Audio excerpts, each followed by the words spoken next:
আজকের ব্লগটা আমি এখান থেকে শুরু করছি। এই যে বাবা কুড়ছে আর আমি ঘাস বাজছি, কারণ এখানে ঘাস বীজ বুনবো।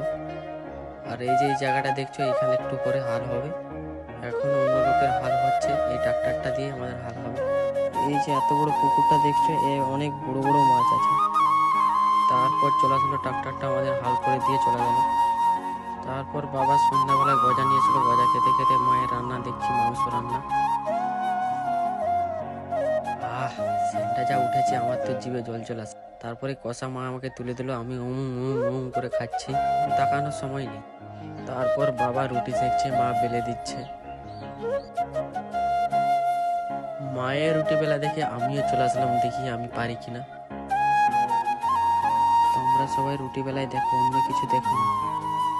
এই দেখো বন্ধুরা, আমিও পারি। তারপর রুটিগুলোতে ঘি মাখিয়ে দিচ্ছি। বন্ধুরা, আমি খাই, আর আমার ভিডিওটা ভালো লাগলে আমাকে একটা লাইক